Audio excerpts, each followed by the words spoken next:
Glória a Jesus. Glória a Deus. A paz do Senhor para todos. Amém. Amém? Vamos ficar de pé. Deus é bom. Você vai colocar a mão no seu coração. Você vai fechar os seus olhos. Porque os olhos de Deus estão passeando neste lugar. A Bíblia diz que Deus habita no meio dos louvores do seu povo. Feche os teus olhos agora. Porque Deus só fala com quem é ouvido. Deus só fala e derrama do que é céu se houver vasilha. Se você for vaso, Ele vai derramar sobre a sua vida. Se não for, o azeite cessa. Porque Deus não desperdiça a sua graça. O Senhor chega a dizer para a gente ser tão prudente, a ponto de comparar sua palavra com pérola, e Ele diz assim: não dê pérolas para quem não sabe fazer uso de pérolas. E eu sei que nessa noite Deus ele vai poder falar conosco. Como Samuel, ele respondeu para o Senhor: fala porque o teu servo ouve. E Deus quer falar conosco nessa noite. Amém? Amém. Ainda essa tarde eu passei por uma batalha espiritual. E aí eu entendi. E acordei. E assim, Satanás, ele denunciou a fúria dele, né? E eu sonhei. A gente tem um cachorro bem bravo. E meu esposo não conseguia conter o cachorro. E ele vinha com muita fúria, ele é bem pretão assim, né? E ele veio e tentando derramar o meu coto assim. E eu pedia para que ele tirasse e ele dizia para mim: eu não estou conseguindo, ele está muito forte, o que é isso? E puxava ele, jogava, e eu fiquei assustada. E ele tentando acalpar aqui o único braço que me resta. E levantei, orei. Depois, quando eu tentei de novo, aí agora foi o cavalo. E o cavalo com muita fúria. E a intenção dele era morder, arrancar o que me restou, né? Mas a Bíblia diz que o laço quebrou. E nós escapamos. Eu estou aqui. Eu quero dizer que nem a fúria dos leões bravos, famintos, vai devorar a minha vida e a tua vida. Amém? Glória a Deus. Abre a tua Bíblia, por favor. No livro de Daniel.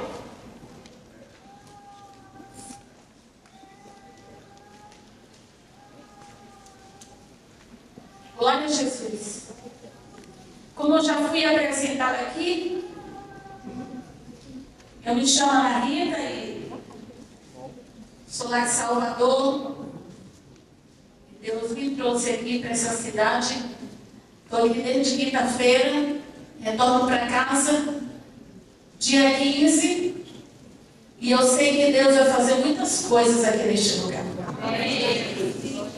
Amém? Glória a Jesus. Todos acharam? Deus é bom.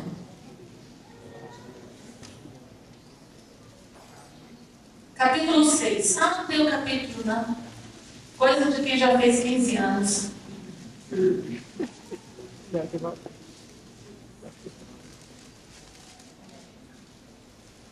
Glória a Deus. O diabo, ele não descansa. Ele é perverso por natureza. Amém? Então não vacile. É tempo, é noite de fechar brechas. Glória a Deus. Diga para a pessoa que está ao seu lado: é noite de fechar brechas. Pareceu bem a Dario constituir sobre o reino a 120 sátrapas e sobre eles 3 presidentes, dos quais Daniel era um, aos quais estes sátrapas dessem conta, para que o reino não sofresse dano. Então mesmo Daniel se distinguiu dentre destes presidentes, sátrapas, porque nele havia um espírito excelente, e o rei pensava em estabelecê-lo sobre todo o reino. Então, os presidentes e os sátrapas procuravam ocasião para acusar a Daniel a respeito do reino, mas não puderam achá-lo, nem culpa alguma, porque ele era fiel, e não se achava nele nenhum erro nem culpa. Disseram, pois, estes homens: nunca acharemos ocasião alguma para acusar este Daniel, senão a procurarmos contra ele na lei do seu Deus. Então estes presidentes e sátrapas foram juntos ao rei e lhe disseram: Rei Dario vive eternamente. Todos os presidentes do reino, e prefeitos e sátrapas, conselheiros e governadores concordaram em que o rei estabeleça um decreto e faça firme o interdito, que todo homem que por espaço de 30 dias fizer petição a qualquer Deus ou a qualquer homem e não ante o rei, seja lançado na cova dos leões. Amém? Coloca a mão no teu coração. E o pastor já convocou aqui, né? Boa essa notícia. Nós somos uma igreja que ora.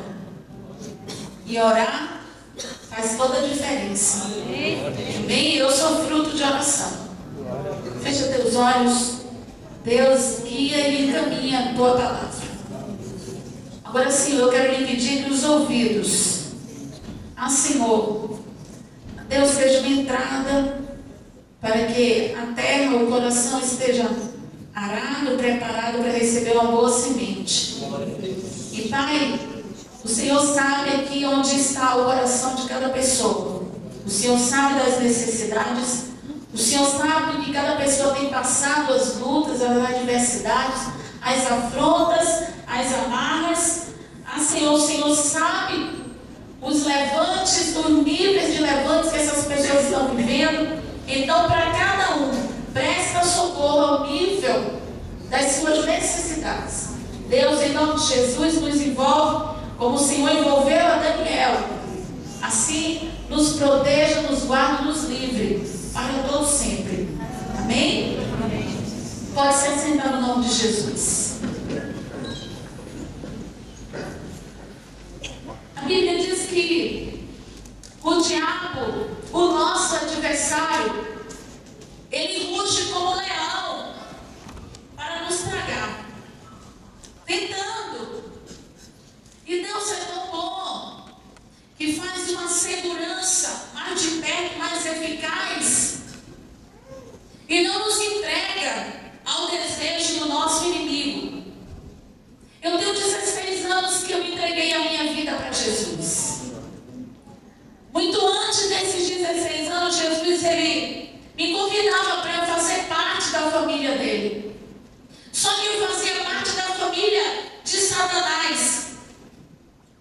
O diabo, ele é o meu pai, porque a Bíblia diz que ele é o pai da mentira. Então, logo, se ele é pai, ele tem filhos.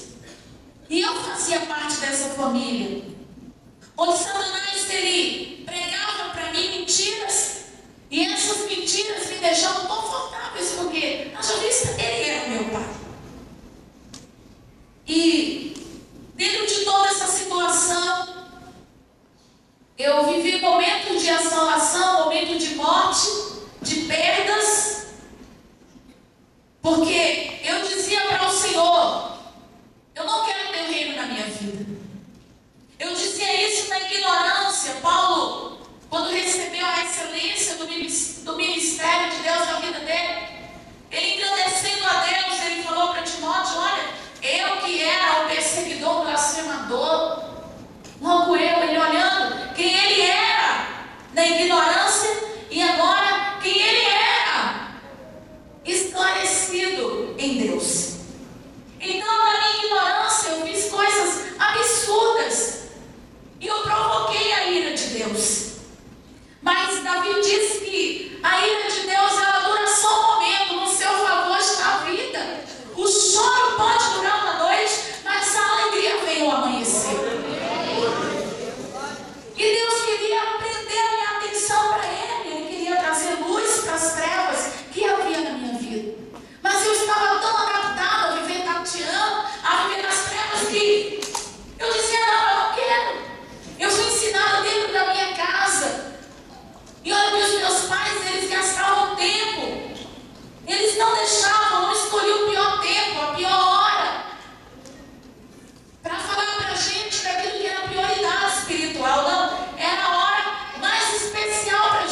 gente tinha que fazer, o que não tinha que fazer no tocante à nossa vida espiritual.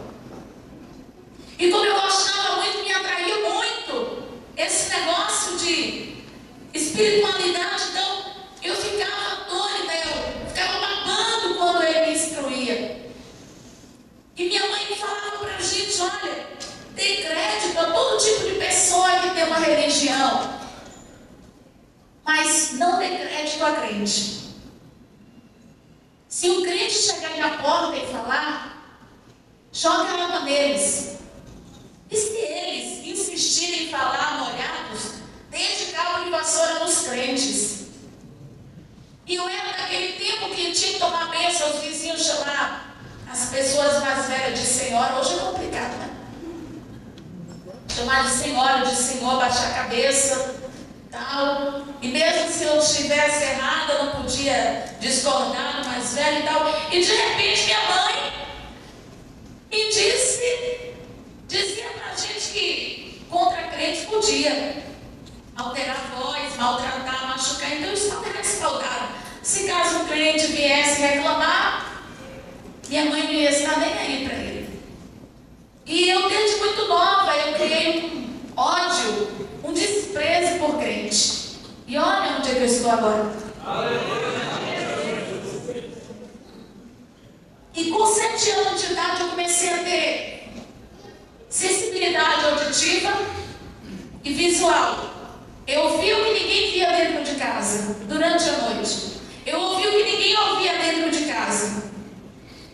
E Satanás, ele pôs um alvo na minha vida.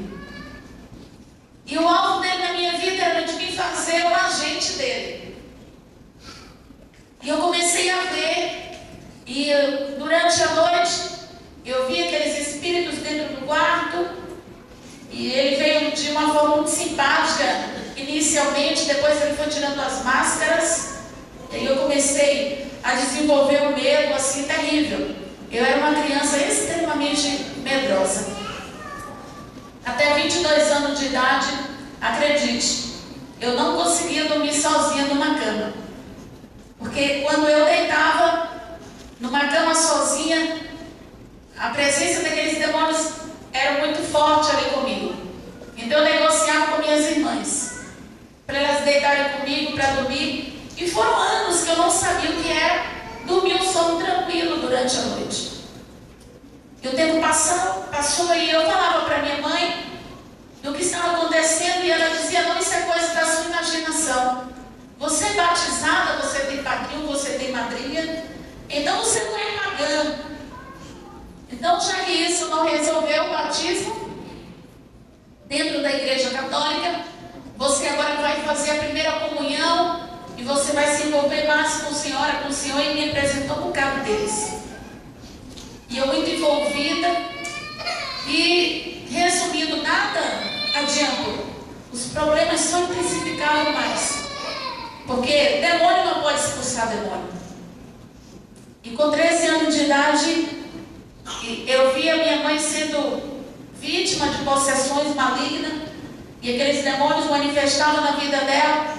E quando pegava ela, quebrava tudo dentro de casa, em um alvoroço. Um dia ele pegou a minha mãe e levou até a janela do 3º andar e quase lançou minha mãe do 3º andar abaixo. E quando meu pai percebeu que ele não estava mais conseguindo contornar a situação, aquele demônio falou para meu pai: convence sua mulher que descer para o terreiro, raspar a cabeça, capular, se tornar uma filha de santo. Minha mãe não queria, mas também a única forma que daria para ela o livramento dela não descer o candomblé, que ela não queria o Evangelho de Jesus Cristo. Porque só Ele tem o poder para desfazer as obras do diabo e ponto final. Minha mãe desceu para aquele terreiro, teve que raspar a cabeça, teve que calcular o processo dentro do candomblé. E minha mãe fez um pacto de sangue ali com os demônios. Raspou parte da cabeça dela e cortou e deu sangue dela. E como Satanás não tem sangue, ele foi representado em animais de 4 patas, de 2 patas, aves, enfim. E tudo começamos a nos envolver agora com essa área. E ali dentro eu fui consagrada com 13 anos de idade para um serviço que ele dizia, um leve serviço, que quando eu adquirisse a maioridade, aí eu iria para o pesado serviço. Satanás, ele chama o servo dele de cavalo. E a palavra de Deus diz que não seja como um cavalo, nem como uma mula que não tem entendimento. E a gente estava ali como um cavalo, tomando coice, ou seja, apanhando, tomando ferroada, e éramos fiéis. Servo do diabo, infelizmente, eles são fiéis. Minha mãe, às vezes ela estava muito fragilizada e os demônios pediam para ela, meia-noite, para ir em determinado lugar. Lá tem a Lagoa do Abaeté, tem lugares que os demônios, eles solicitam, eles pedem oferendas, e eles não queriam, meia-noite ponto, se virem. E minha mãe ia, dava oferenda nas cachoeiras, nas praias, enfim, era fiel. E graças a Deus que hoje para Jesus ela é fiel também. Glória a Deus. E o tempo passou e minha mãe voltou para casa depois de alguns meses recolhida ali em um quartinho que tem o nome de Roncó. E uma vida muito suja, a vida do diabo. E pensávamos que os problemas estavam resolvidos dentro da nossa casa. Eles se agravaram, foi mais. Satanás, ele passou de dar as regras, tudo que tínhamos que fazer dentro de casa, desde o que comer até o que vestir, aonde sentar. E 1 ano e meio depois desse comprometimento que minha mãe teve com o diabo, meu pai, ele fez uma casa pequena no litoral e fomos passar o período de férias escolar ali, do ano de 89 para 90. E quando chegamos, a gente estava muito feliz. Somos uma família de 11 irmãos, comigo forma uma dúzia. O negão jogou duro, né? Entre ele e minha mãe, 7. O resto foi surpresa. Eu quero te apresentar. Eu tenho irmãos que têm a minha mesma idade, né? Então, glória a Deus por isso.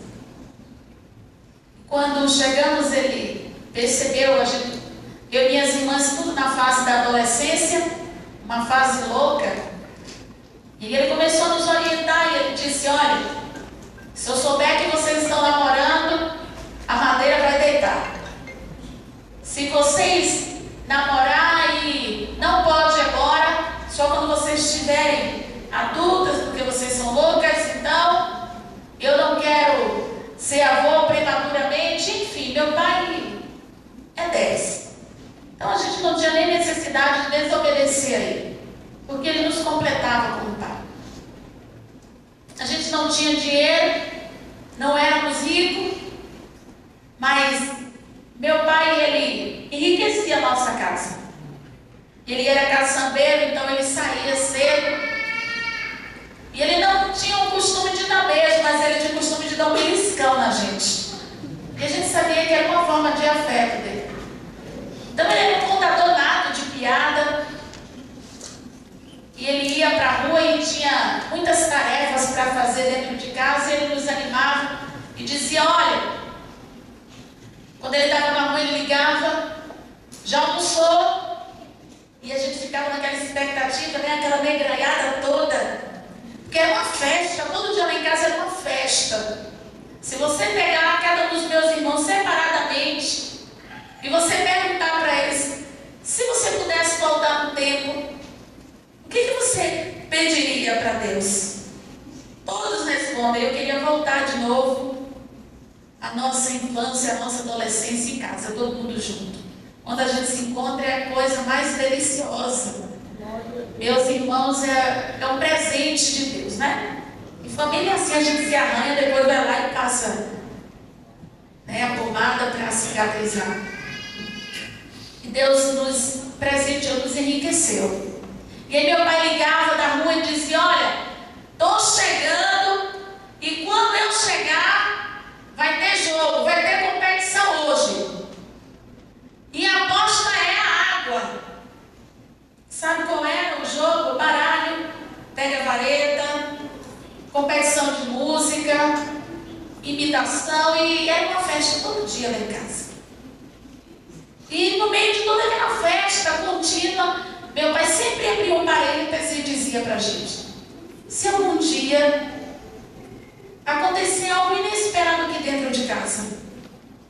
Aí ele cantava: levanta, sacode a poeira e dá a volta por cima. A vida não acabou aí. Então éramos ensinados a reagir no dia da adversidade. O tempo passou e quando chegamos ali, orientados por meu pai, fomos para aquele terreiro de Candomblé. É um costume, né? De pessoas ignorantes ali em Salvador, vem turista de toda parte do mundo para receber a bênção ali das mães de santo, a praia fica toda suja. E eu estava no terreiro com minhas irmãs. Quando chegamos ali, eu sentei no lugar que era para mulheres e à minha frente estava um lugar que era para os homens. E eu comecei a olhar para o rapaz, aquele sapo, e eu vi nele um príncipe. E começamos a trocar olhares durante toda a noite. E o coração batendo a 1000 por hora. E quando terminou aquele ritual, ele foi me deixar em casa. Já era uma madrugada. E ele falou para mim: eu posso te pedir uma coisa? Eu falei: se tiver no meu alcance, pode. E ele disse: eu posso te dar um beijo? Eu olhei para trás, papai não estava, mamãe também não. Aí eu beijei na boca do rapaz. Como foi bom. Mas o melhor mesmo era obedecer aos meus pais. E eu entrei assim, encantada, e eu disse: ah não, eu tenho 14 anos e eu sei o que eu quero. Meu pai está equivocado. Se esse rapaz aparecer, eu vou sim namorar com ele. Queira meu pai, queira não. Quer viver uma desgraça na sua vida? Quer fracassar? Quer ser miseravelmente desgraçado? Faça o que o diabo tem mandado muitos fazerem nessa era: desobedecer a pai e mãe. Satanás ele tem pregado nesses últimos dias: não vale a pena obedecer pai e mãe. E o Senhor ele fala que é o primeiro mandamento com promessa para prosperar. E eu violei esse mandamento. E aí aquele rapaz apareceu e começamos a namorar. E 3 meses depois de namoro, um dia ele me chamou assim, todo estranho, e me disse: eu tenho algo para te falar. E ele começou a trazer a vida dele, o motivo pelo qual ele morava dentro do terreiro de Candomblé. E eu fiquei com medo de estar envolvida com ele. Eu não vou entrar em detalhes, porque é muito delicada a situação, e se você quiser saber mais, eu vou só fazer um resumo. Aí na frente tem uma mesa e tem um livro que tem por título 11.000 volts de misericórdia. Aí você compra. Aí você compra muito. Compra muito livro.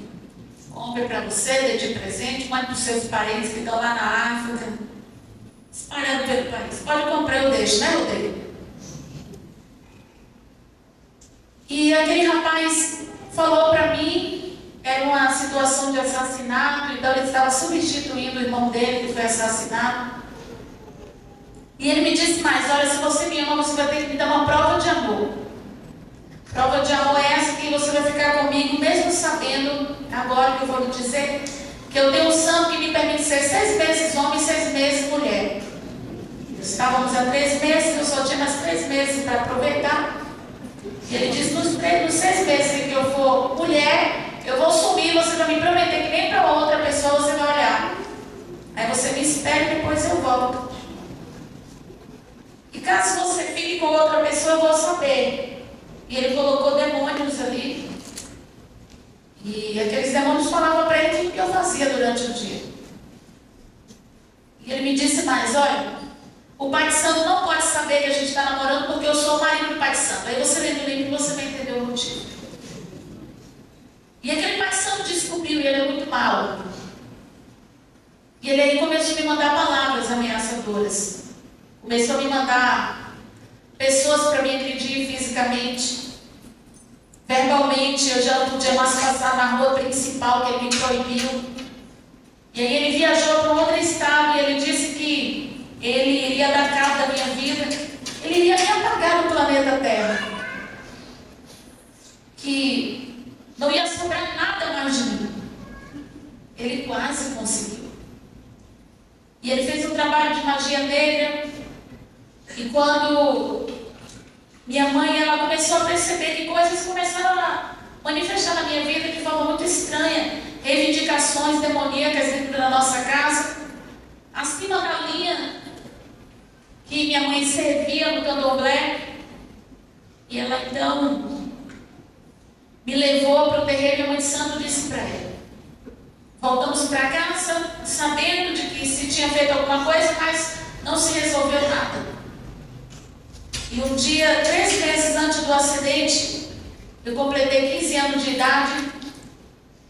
E eu estava um dia indo para o mercado e uma moça estava evangelizando no sentido oposto que o meu. Quando ela me viu passar, ela atravessou a rua e me fez uma abordagem com folheto. E naquela abordagem ela falou para mim: menina, você precisa urgente entregar a sua vida a Jesus Cristo. Você precisa rápido fazer uma aliança com Deus. E eu olhei para aquela moça com desdém e eu disse para ela: olha, eu sou muito nova, eu tenho 15 anos de idade, eu tenho a minha vida toda pela frente, imagina eu ser crente. Quando eu for para todos os carnavais, quando eu fizer tudo, curtir bem a minha vida, quando eu estiver bem velha, acabada, eu vou ser crente. E ela foi embora, depois eu aprendi muito verbalmente. 3 meses depois, no sábado, do dia 3 de junho do ano de 90, eu estava numa festa com minhas irmãs e de repente, quando aquela banda começou a se apresentar, teve um curto-circuito e os carros de 13.800 volts começaram a liberar descarga para todo lado e o povo começou a correr. Eu e minhas irmãs subimos ladeira acima, chegamos em casa em estado de choque e falando do que tinha acontecido na festa para meu pai. Meu pai então me chamou e disse: olha, se algum dia você estiver no lugar e ver alguma pessoa presa numa descarga elétrica tomando choque, não se aproxime dessa pessoa. Porque caso você tente fazer isso, você vai receber descarga também. E naquele dia Deus tinha dado para nós um grande livramento. Porque se eu tivesse sido eletrocutada ali no sábado, todas as minhas irmãs também seriam eletrocutadas. Seria uma mortandade em massa. E meu pai não tem a mesma estrutura de Jó para receber uma notícia como essa e ficar de pé. E depois que meu pai nos orientou, eu fui deitar. E pelas madrugadas foram batalhas e visitações diferenciadas de demônios.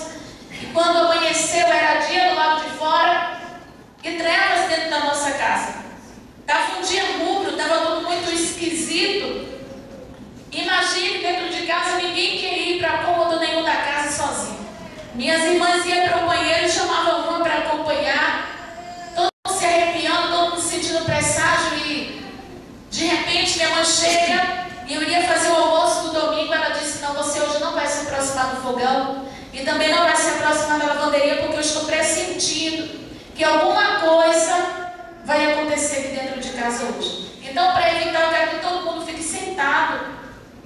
Aí até que eu dei a segunda ordem, ficamos eu e minhas irmãs no 3º andar. E meu irmão estava no térreo, cortando trilho de alumínio. E depois de cortando aqueles trilhos, era colocado próximo das janelas e depois colocava as cortinas. E meio-dia em ponto, a Bíblia diz que tem uma mortandade que assola ao meio-dia. E esse demônio entrou ali. E quando meu irmão me chamou para que eu pegasse aquela barra de alumínio que estava no 3º andar e passasse para ele, eu deveria passar por dentro de casa. Eu peguei aquela barra, subi nas outras que estavam no chão e coloquei a ponta do alumínio na janela e chamei ele para receber. Quando ele viu o alumínio, ele ficou desesperado e me gritou: por aí não, sua louca! E a loucura já estava feita. E foi ali a oportunidade que Satanás teve para fazer o que ele disse que ia fazer. E aquela descarga de 13.800 volts me acometeu.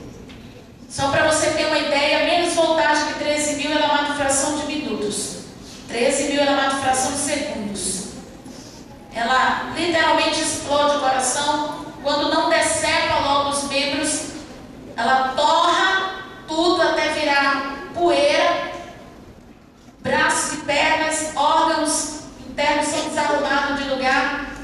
E minhas irmãs contam que eu caí ali já sem vida, com os olhos fumaçando, o nariz fumaçando, o ouvido fumaçando. E os meus pais chegaram desesperados para me dar os primeiros socorros. E meu pai massageava o meu peito na tentativa de fazer meu coração voltar a bater. E já não conseguia mais. Minha mãe, desesperada, ela massageava os meus pulsos e a carne com o osso, com o pele dos meus braços se transformava em poeira na mão da minha mãe.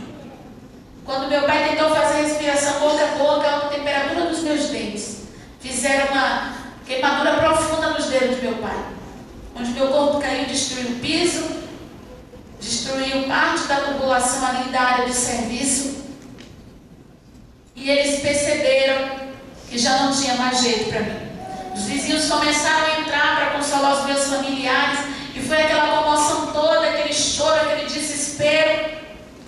E quando de repente, minha mãe, ela disse que quando ouviu os vizinhos ligando para o IML, para a polícia técnica, vir me buscar, para buscar o meu corpo, Deus a encorajou, e ela chegou na janela, olhou para os céus e gritou: Deus que livrou Daniel da cova dos leões.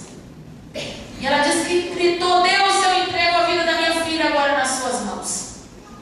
Mesmo não o conhecendo, mesmo não merecendo nada de Deus, Ele me prestou um socorro. Porque a Bíblia diz que Ele é o socorro bem presente na hora da angústia. E Deus, Ele tinha um plano na minha vida. E os leões não podiam me devorar. Os leões não podiam dar cabo, dar fim na minha vida. Porque muito mais forte do que a fúria dos leões é o Deus Todo-Poderoso que criou os leões. E ela disse que quando olhou para mim, ela viu que eu voltei a respirar. Então ela chamou meu pai e disse: eu percebi, ela voltou a respirar. E meu pai pegou então um cabo de vassoura, quebrou, desgrudou os meus dentes. E ele disse que puxou a minha língua, que já estava na minha garganta. E mandou os meus irmãos me conduzir até o hospital. E naquele caminho ali aconteceram coisas terríveis. Meus irmãos contam, da parte do testemunho também do livro, e a temperatura era tão alta que ele sentia vontade de me soltar.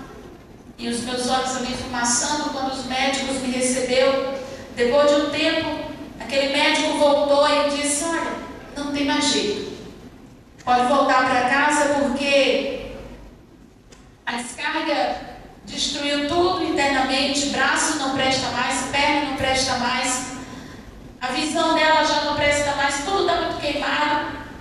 E dentro de alguns minutos ela vai vir a óbito, porque só está o coração batendo por conta do efeito da descarga, dos reflexos.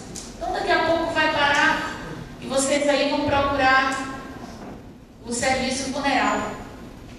Mas a última palavra quem dá é o Senhor. Eu fui colocada ali e Deus me deu vitória nos minutos, nas horas. E ali eu fui colocada no isolamento, com braços e pernas enfaixados e anestesiada. E aconteceu coisas terríveis, greves, descaso médico, e eu fiquei a mercê ali. E quando chegou na quinta-feira, para resumir, o meu estado estava já terminal, no tocante aos meus braços e às minhas pernas. E Deus me devolveu a minha visão outra vez, e quando eu tentei correr dali da cama, por conta de um episódio que aconteceu sobrenatural dentro daquele quarto, quando eu coloquei as minhas pernas, todas as duas queimadas, para fora da cama, e deu impulso para sair dali, a minha perna direita do joelho para baixo estava muito queimada, caiu para um lado, meu corpo caiu para o outro.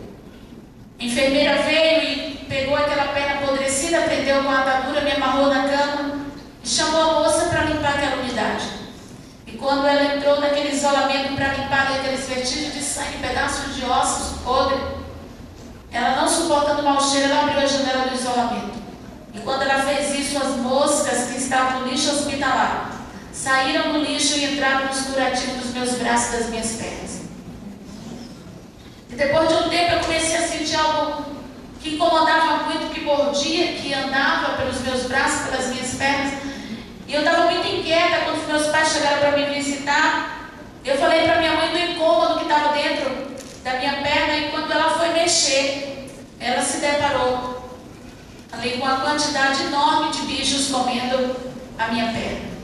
E aí eu falei para meu pai, desesperada, se a mesma sensação que eu estou na perna é a do braço, então pedi para ele levantar o meu braço esquerdo para tirar o lençol que apodreceu embaixo do meu braço. E quando meu pai foi levantar o meu braço ficou solto na mão dele. E ele ficou desesperado. E aí me pediu, pelo amor de Deus, para eu deitar para ele, coitado, tentar grudar o meu braço de novo ao meu corpo. E os meus irmãos fizeram ali um alvoroço dentro daquele hospital, porque os médicos não queriam me operar. E eu fui levada para aquele centro cirúrgico, com o médico me dizendo, olha, você vai entrar com vida, mas você não vai sair com vida. Tive 3 paradas respiratórias, mas Deus, Ele me deu vitória. Perdi os meus 2 braços, a perna direita, quando eu cheguei ali já não tinha mais nem osso. E no dia seguinte eu fui colocada no isolamento, aí os médicos falaram para os meus pais, ela não vai resistir. Uma coisa era tratar de membros mortos, outra coisa é agora tratar de áreas queimadas. Queimadura de 3º grau profunda, não era uma mera queimadura de pele. Os meus ossos estavam queimados, tendões, tudo muito exposto. As áreas da amputação não podia ser dada ponto, enxerto, nada. Tinha que cicatrizar. E o médico disse que acreditava, se acontecesse a cicatrização, 3 anos. E eu fiquei com a minha perna esquerda, mas eu não tinha mais o couro do pé, não tinha mais carne suficiente no peito do meu pé. E a médica, tentando salvar esse pé, ela chegou à conclusão que não iria resolver. Os medicamentos fortes não resolvia. E aí ela falou para os meus pais que iriam fazer amputação para não generalizar aquela infecção. E eu fiquei desesperada. Aquele quarto que eu estava, no isolamento, já não podia mais ser chamado de isolamento de um hospital. Se transformou em uma sinagoga de Satanás. A mãe de santo foi e arrumou trabalhos ali, demônios ficaram ali dentro daquele quarto. Eu via pessoas que tinham envolvimento com eles, manifestavam, traziam oferendas para ele, desde os médicos até o pessoal da limpeza. E aí a médica disse, olha, pode deixar essas pessoas rezarem por ela, só não deixe crente encostar nela, porque crente traz infecção hospitalar. Aí quando foi um domingo, Deus leva uma crente naquele lugar. E ela chegou ali e ela me disse, olha, eu vim passar a noite com você. Eu disse, comigo não. Primeiro que eu estou vendo que você é crente, eu odeio crente. Tem mais, os médicos estão dizendo que eu vou morrer, eu não quero morrer. Está dizendo que vai amputar o meu pé. Então por essa razão eu não quero que você fale coisas de crente para mim. E ela olhou para mim e me disse, olha, mas hoje você vai dormir. Esse médico não vai amputar o seu pé porque Deus ele vai te curar. Você não vai morrer, você vai viver. E um dia na sua vida você vai estar dentro de uma igreja de crente falando de Jesus. Seja o nome do Senhor. E aí eu falei, olha, crente é maluco. Imagina, você não entra numa igreja de crente, não pode crente. Não interessa. Deus vai fazer, Deus fez. E no dia seguinte, quando a médica tirou a atadura do meu pé, os ossos, os nervos do meu pé já não estavam mais expostos. Havia nascido uma fina camada de carne por cima dele. E a médica disse, olha, se continuar, eu não vou precisar mais amputar o seu pé.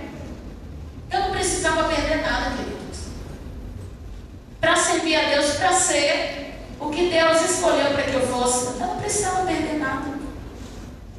Mas a minha negligência, A minha indiferença ao chamado de Deus me fez hoje pregar sem. Mas em tudo Deus seja exaltado.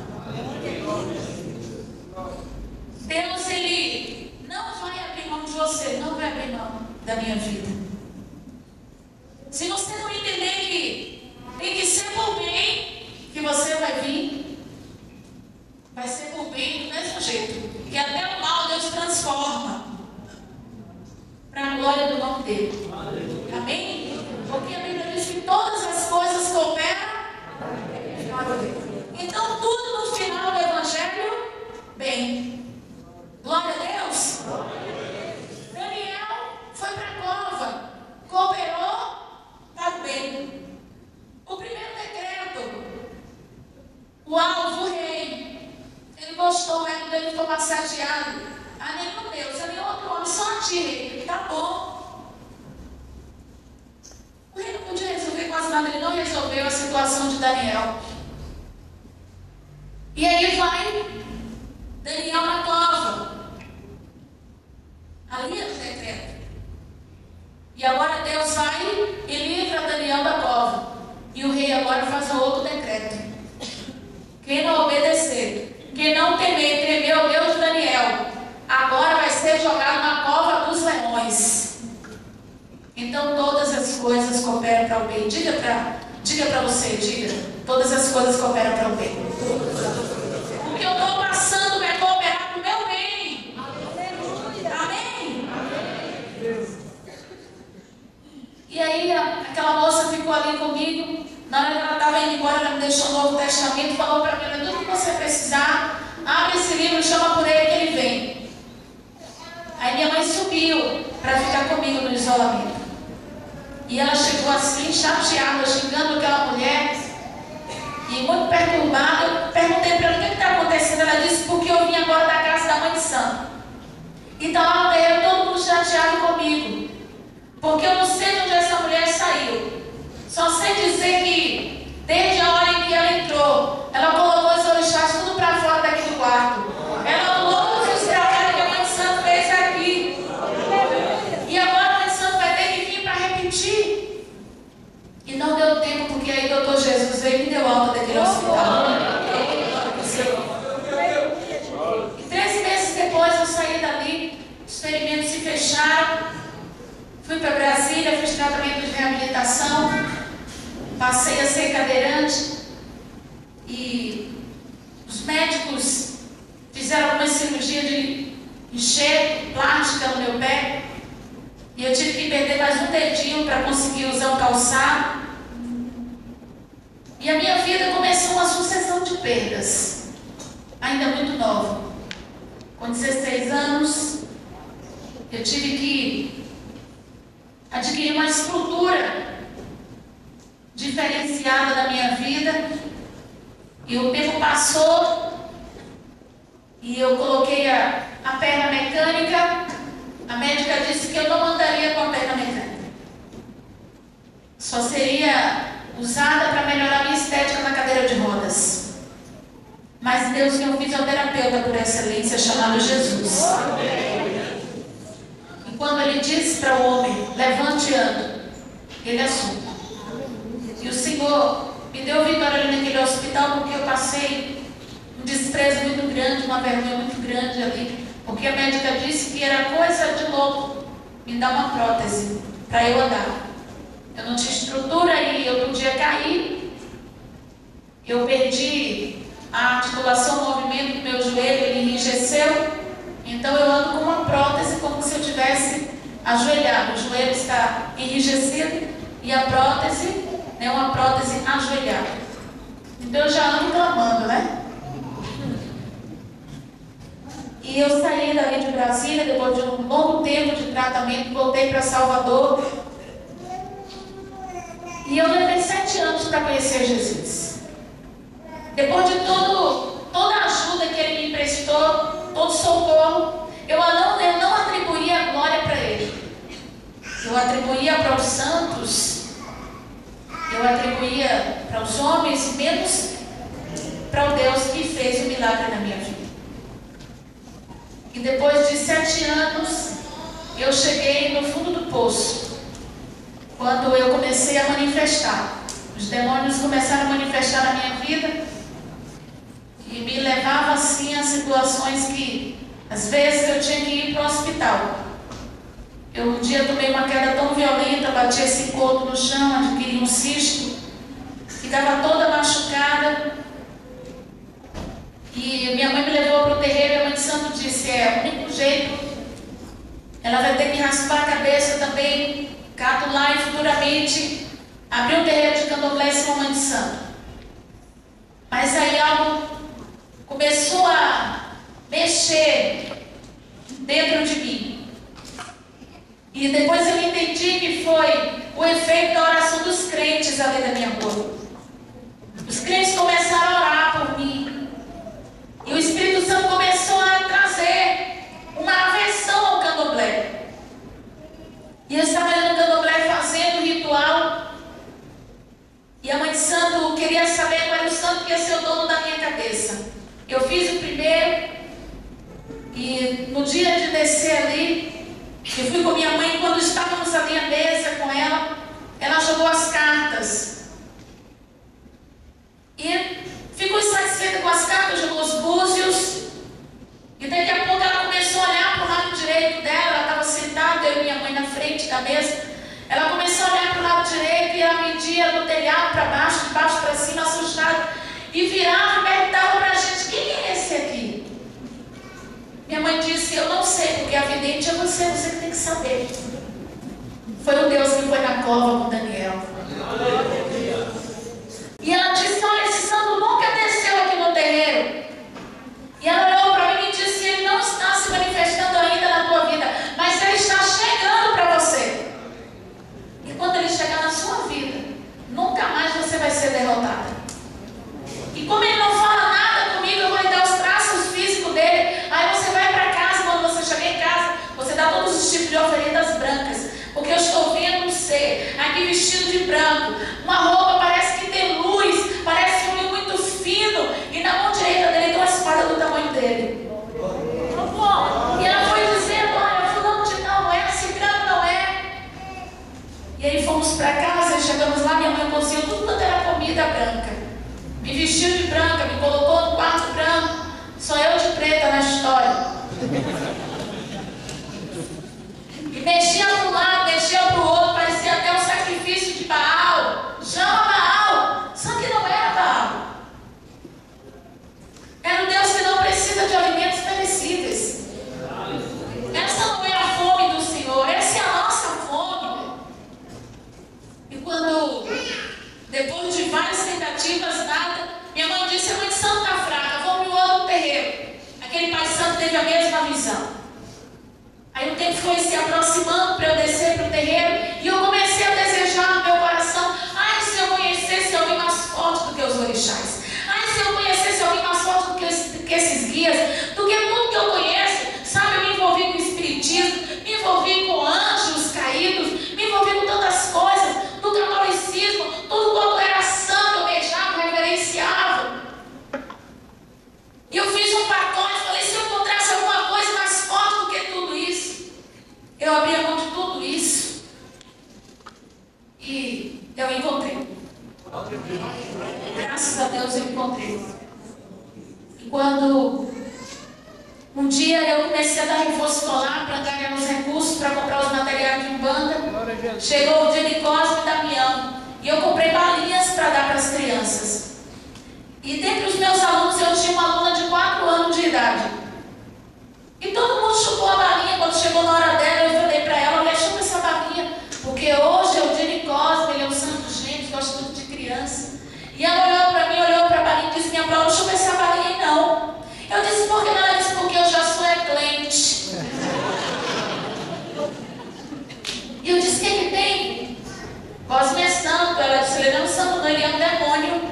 E lá na minha igreja a gente expulsa ele no nome de Jesus.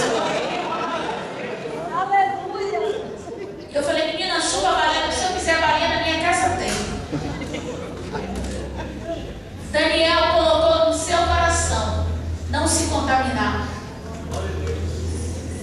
Porque existem pessoas ainda determina no seu coração a não se contaminar e não se contamina.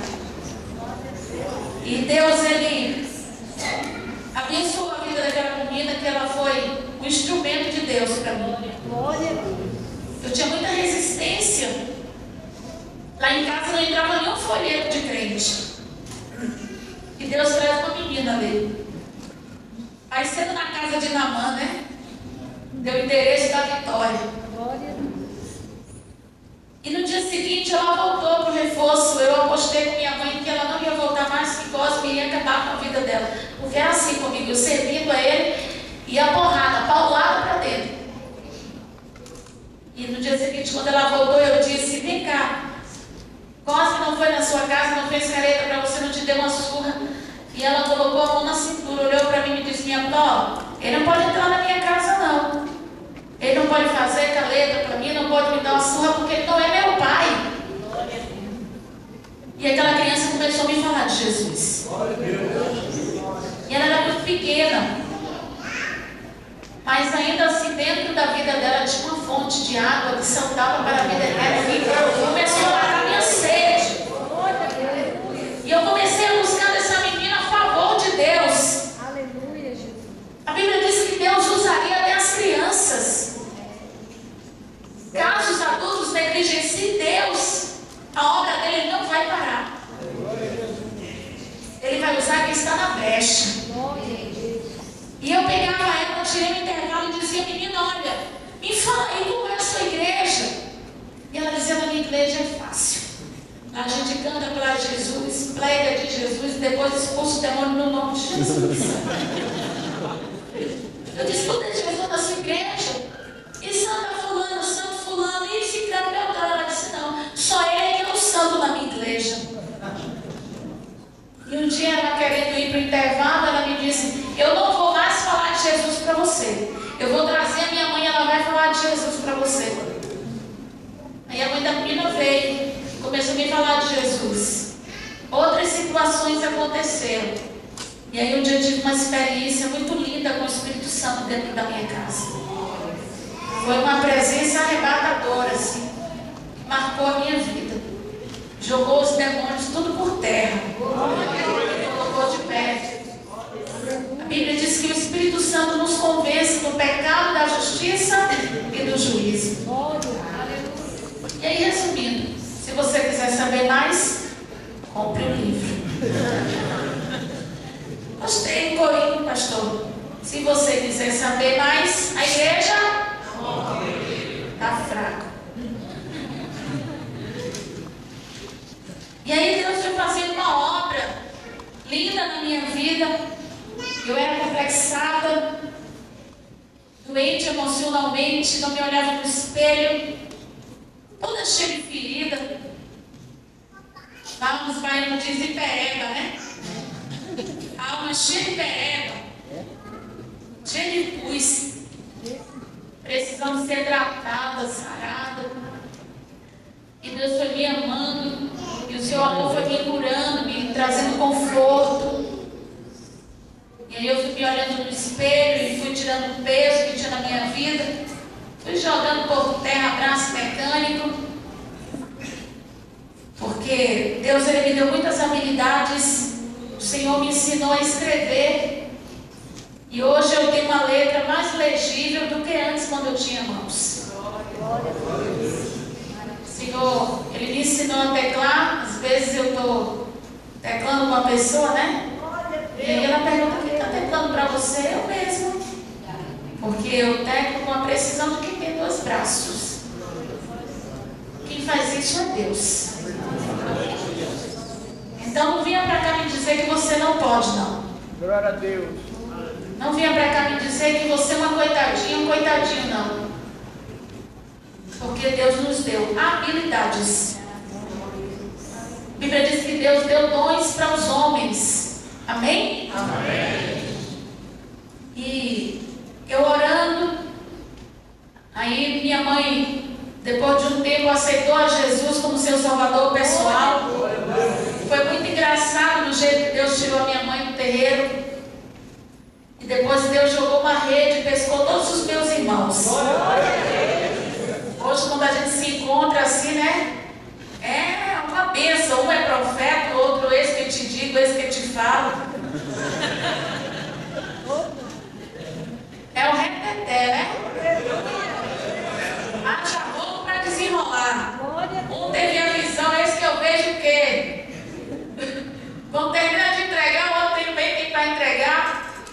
bênção. E Deus fez isso, mudou a história da minha família. Parentela paterna e materna, todo mundo envolvido com o diabo. Hoje a gente só ouve notícia, fulano se converteu. Às vezes acontece que eu estou pregando, de repente eu vejo um rostinho conhecido. É primo, é tia. Eu sou filho de fulano. E você falou, olha, Deus é bom, vai fazer isso na sua família também, vai escrever a Bíblia para salvar. Amém? Isso é uma questão de tempo, porque Deus vai balançar a figueira. Glória a Deus. E aí eu falei para Deus, Deus, olha, eu quero casar, quero beijar na boca. Aí eu comecei a orar pela costela seca ruída no passado. E Deus tinha filé mignon para mim. Aí um dia que eu estava num culto, estava lá naquele culto onde mais bonito da face da terra. Quando ele viu a negona naquele, não resistiu. Aí ele veio me cumprimentar, o culto acabou, ele foi para a casa dele e o nosso encontro foi coisa de Deus. Quer saber?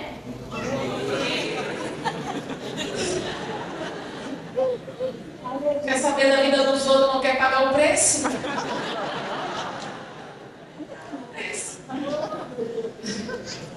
É de graça. E aí ele orou por mim durante um ano. Depois de um ano ele começou a me mandar presentes. Café da manhã, almoço, jantar. Eu não sei porque as pessoas gostam tanto de me dar comida. Eu estou na casa de Rodrigo, vou lá para comer, gente, olha, eu fico tonta. É muita comida, eu falo, olha, pelo amor de Deus. Davi disse que nunca viu o justo desamparado. Então, eu preciso ir para o hotel rápido. Eu tive hoje que comer e pedir para eles, pelo amor de Deus, me leva para o hotel. E meu esposo, ele veio assim, né? Me dando muita comida. Café da manhã, almoço, jantar. Come, come. Eu disse, Deus, debaixo desse teu não tem carro, que interesse é esse? Aí eu comecei a intensificar a oração. Senhor, olha, me dá um sinal. Se é Ele para mim, Ele vai ter que ligar para mim 4 horas da manhã. Aí eu fiquei no próximo do telefone. Foram dias que eu já não dormia mais. 4 da manhã o telefone tocava, era ele. Passou o tempo, Senhor, agora eu quero 3 da manhã. Tem que ser um assunto, né? Para 3 da manhã. E ele, coitadinho, não tinha não para 3 da manhã. Aí ele ligava e falava, fala, irmão, o que é? Nada não, é porque eu... Sim, então desliga o telefone. Essas coisas que nos deixam cheios do Espírito Santo, sabendo que vem vitória por aí, né? Tem outros sinais, eu pedindo a Deus, ele respondendo. E aí um dia o irmão Roberto falou para mim, olha, eu quero ir na sua casa, eu quero falar com você. E aí eu me preparei, e quando ele chegou na minha casa, olhando para os meus olhos negros, já vou de carro, falou umas coisas que não te interessam. Vocês gostam muito de saber da vida dos outros. Fica caladinho aí. E Deus fez ele falar. Eu falei, Deus, se ele me pedir namoro, eu vou saber. Não veio do Senhor para mim. Ele vai ter que me pedir logo em casamento. Aí sim. Aí ele foi. Olhou e de repente ele falou, irmã Ana Rita, eu orei ao Senhor e eu quero lhe pedir em casamento. Eu disse, ai. Lá é, gente, que negócio é esse? Você chega assim na minha casa e vamos casar? Não, você tem que esperar um tempo. Eu doida para dizer assim, né? Juntou a fome dele com a vontade de comer. Aí eu falei, não, mas a gente tem que esperar um pouquinho. Falei, não, você precisa me dar um tempo, eu vou pensar aí para ver o que Deus vai me responder. Eu tirei onda, né? Aí eu disse sim depois para ele, e estamos há 15 anos casados, para onde eu e Deus mudou a minha história, e da nossa união nasceram filhos. Eu não podia ter filhos, e meu irmão mais velho disse: olha, se você orar pedindo filho, determine a Deus a quantidade, senão ele vai fazer da sua casa uma grande nação. Aí oramos, e eu engravidei do meu primeiro filho, Samuel, está com 14 anos, e amamentando Samuel. Meu segundo livro fala da minha gravidez, parto assim, algo sobrenatural, tive parto normal. Diziam para mim que eu ia morrer de parto.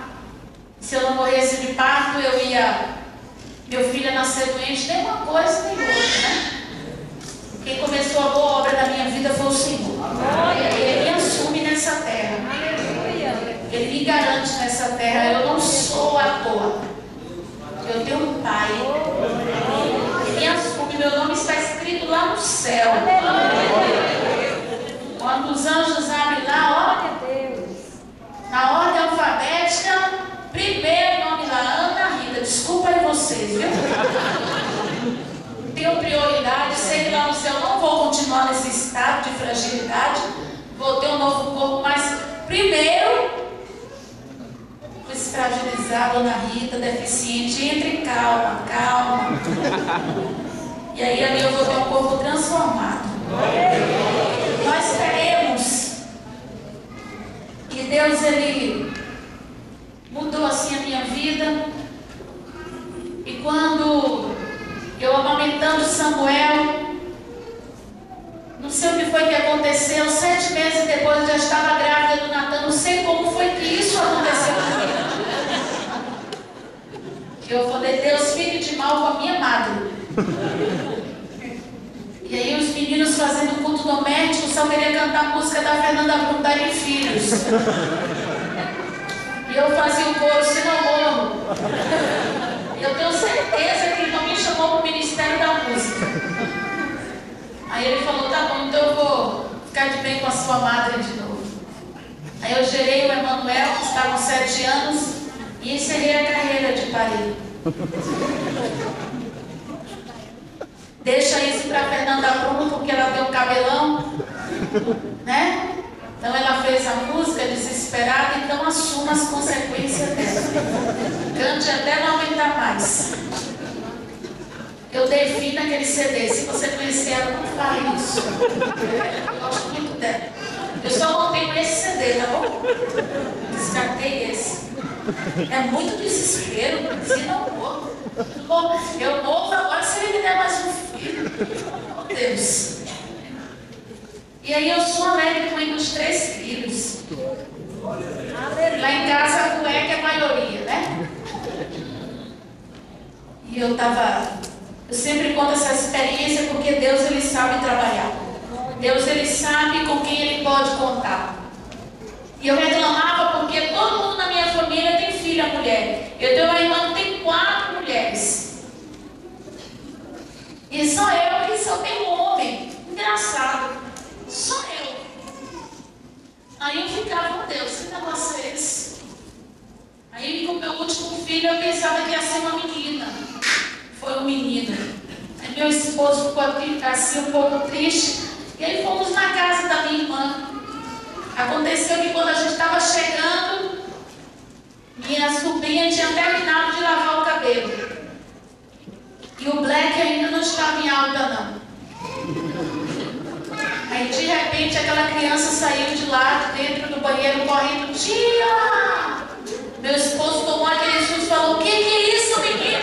O que aconteceu com o seu cabelo? Ela disse: é porque eu lavei agora. Aí Roberto colocou a mão na minha barriga e falou: Deus, muito obrigado pelo livramento. Aí que a menina nasce no DNA da mãe. E aí Deus só me deu honra. Lá só o barbeiro que lucra. E Eu sou feliz com esse Jesus.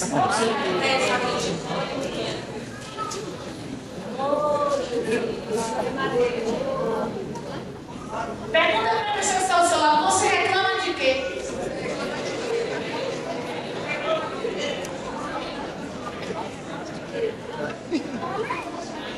Olha para você, olha para você. Olha para você, olha para você. Não está com vergonha? Olha, é bom. Olha isso. Olha para os seus pés. Olha para a sua perna, movimento. Glória a Deus. Está reclamando de quê?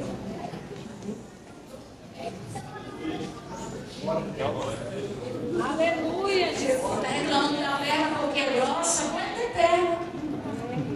Porque é fina? É a sua perna. Tem vaso? É a sua perna. Glória a Deus. Está reclamando de quê? Olha para as suas mãos agora. Deixa eu te tocar por mim. Olha para as suas mãos. Coloca ela bem próximo do seu rosto e olha. Sabe, às vezes a gente só valoriza quando perde. Lá no centro eu tenho que trocar minha perna a cada 2 anos, porque ela desgasta. E aí quando eu chego ali, eu falo, meu Deus, como eu queria trazer tanto crente aqui nesse lugar.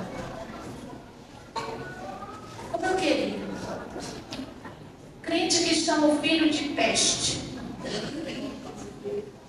Quando tantas mães têm filhos com hidrocefalia, cabeças enormes, filhos que nunca vão sair daquele estágio, nunca vão se mover, e aquelas mães beijando e amando aqueles filhos, que não faz graça nenhuma para ela, não corre, só dá trabalho. Tem gente ali na cadeira de rodas que gostaria muito, que daria tudo que tem, acredite, sabe para quê? Para mover o dedão no pé, para voltar a urinar no banheiro. Você está reclamando de quê? Porque eu te pedi para ficar de pé? Tem tanta gente que nunca mais vai levantar, vai passar por essa vida sem levantar mais sobre os pés. Olha para as suas mãos nessa hora. E faz uma aliança com a gratidão. Olha para as tuas mãos. Faça uma aliança com a gratidão. Seja mais grato. Alguém aqui sabe o que é ranceníase? A igreja me deu uma pregação baseada naqueles 9 leprosos que não voltaram. A ranceníase tem cura. E a gente precisa deixar de ser leproso. A gente precisa voltar, olhar para Deus e ser mais grato. Olha para a tua mão, eu vou insistir para isso. O que você tem feito com suas mãos? Tem destruído a sua vida? O que suas mãos podem fazer que te eleva tanto a ponto de você achar que você é melhor do que os outros? O que você tem deixado de fazer a ponto de você pensar que é menos do que os outros? Prepararam uma cova para Daniel.